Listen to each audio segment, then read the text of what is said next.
Los zigurats son uno de los mayores misterios de la antigua Mesopotamia. Estas impresionantes construcciones en forma de pirámide escalonada no eran simples templos, sino verdaderas ciudades dentro de ciudades, con escuelas de escribas, observatorios astronómicos e incluso centros administrativos. Pero lo que hace a los zigurats aún más sorprendentes es su propósito sagrado. Se creía que en la cima de estas estructuras, que podían alcanzar la altura de un edificio de 15 pisos, los sacerdotes lograban comunicarse directamente con los dioses. Solo una élite especial podía subir sus imponentes escalinatas, guardando secretos que hasta hoy intrigaron a los historiadores. El más famoso de ellos inspiró la leyenda de la Torre de Babel, sí, aquella misma de la Biblia, y aunque hoy la mayoría se encuentra en ruinas, el zigurat de Ur todavía se alza majestuosamente en el desierto de Irak, dándonos una pequeña muestra de cuán impresionantes debían ser estas estructuras. Y si crees que ya sabes todo sobre los zigurats, prepárate, voy a revelar descubrimientos sorprendentes sobre cómo fueron construidos, los rituales misteriosos que ocurrían en su interior y las verdaderas razones detrás de su abandono. ¿Quieres entender todo? Entonces quédate conmigo que yo te lo explico, pero antes, deja ya tu me gusta y suscríbete al canal. De esa forma estarás al tanto de la historia. Un zigurat es una forma de arquitectura monumental originaria de la antigua Mesopotamia que generalmente tenía una base rectangular y se construía en una serie de escalones hasta una plataforma plana sobre la cual se erigía un templo. El zigurat era una montaña artificial elevada para la adoración de los dioses, para elevar a los sacerdotes hacia el cielo. Se cree que las personas del período Ubaid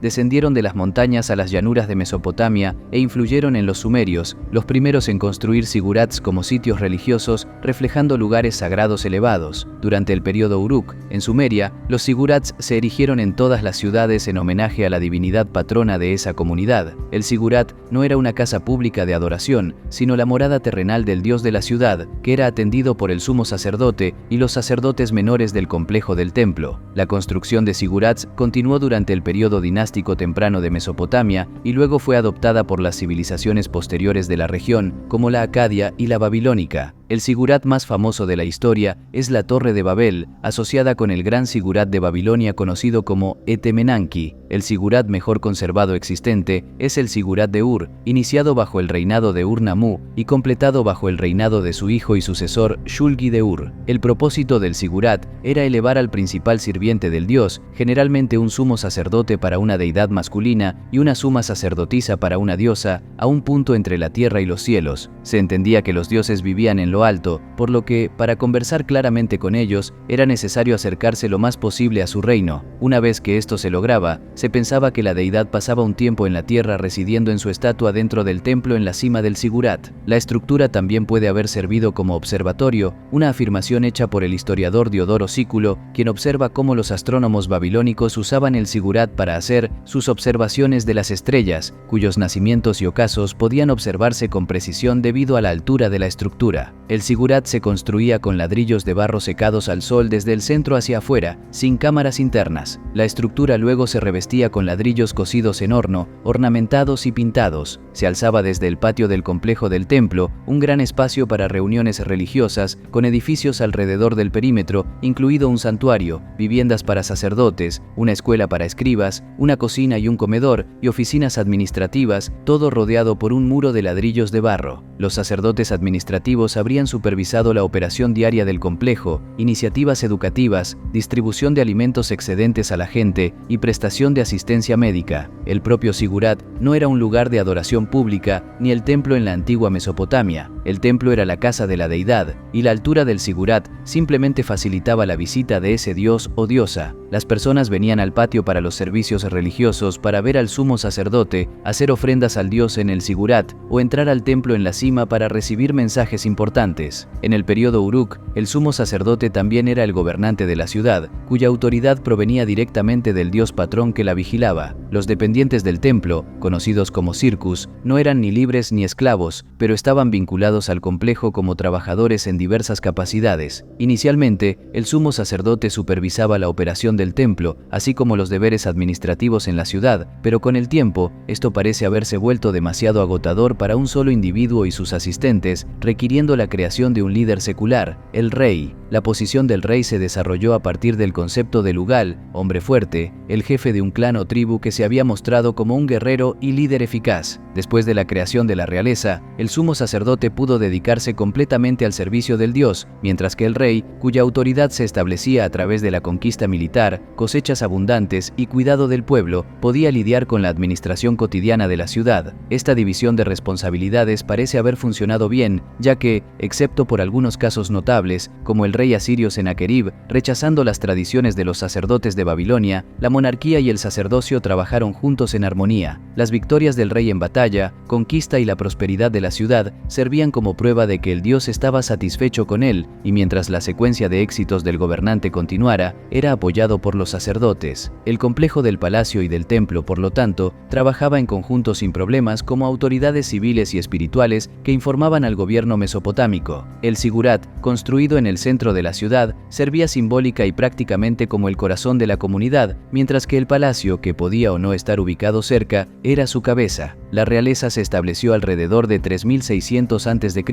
y en la época de la primera fase del período dinástico temprano era un aspecto integral de todas las comunidades urbanas. A medida que la dinámica del gobierno cambiaba del período Uruk a eras posteriores, el sigurat permanecía más o menos igual en forma y propósito general, pero crecía en altura, longitud y ancho para reflejar la grandeza de la ciudad y el reinado exitoso de su rey. Los dos mejores ejemplos de esto son los sigurats de Uruk y Ur, construidos, respectivamente, alrededor de 3000 a.C.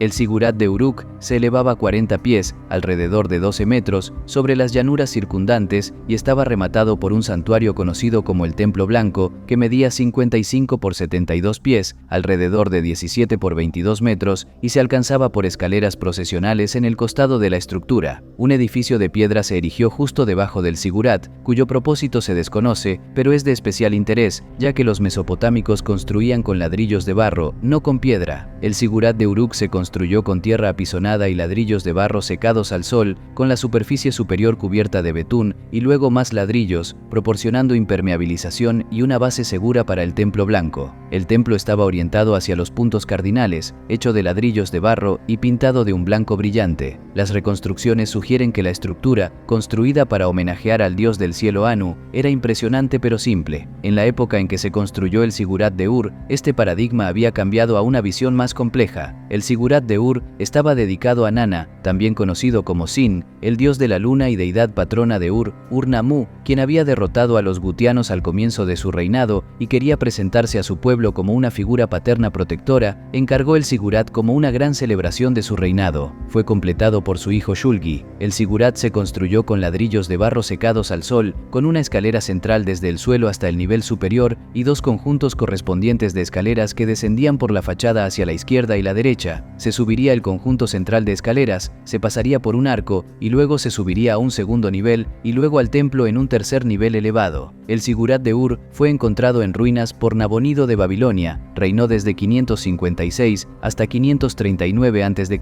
a veces referido como el primer arqueólogo, quien intentó restaurarlo. El nivel superior del sitio en los días actuales es principalmente obra de Nabonido, mientras que otros esfuerzos de restauración provienen de la era moderna, iniciados por el presidente Saddam Hussein en la década de 1980. Aunque ambos sigurats eran visibles desde lejos, sirviendo como puntos de referencia para los viajeros, el más alto, más grande y más conocido es el sigurat de Babilonia, construido entre los siglos XIV y IX a.C., conocido en la Biblia como la Torre de Babel. Heródoto describe el sigurat de Babilonia como inmenso. El palacio real estaba en un distrito. El sigurat, que él identifica como dedicado a Zeus, pero en realidad homenajeaba a Marduk, dominaba el otro. En el centro de uno de los dos distritos de la ciudad se encuentra el Palacio Real, rodeado por una alta y fuerte muralla, y en el centro del otro hay un santuario con puertas de bronce dedicado a Zeus como Bel, existente en mis días y formando un cuadrado con cada lado de 2 estadios de longitud. En medio del santuario se construyó una torre sólida, un estadio de longitud y el mismo ancho, que sostiene otra torre, que a su vez sostiene otra, y así sucesivamente. Hay 8 torres en total. Una escalera fue construida para serpentear por el exterior de todas las torres. En medio de la escalera hay un refugio con bancos para descansar donde las personas que hacen la subida pueden sentarse y recuperar el aliento. En la última torre hay un enorme templo. Libro 1, capítulo 181, las estimaciones actuales dan a la estructura una altura de 177 pies, alrededor de 54 metros, pero esto es especulativo, ya que el Sigurat de Babilonia estaba en completa ruina en el momento de la muerte de Alejandro Magno, en 323 a.C.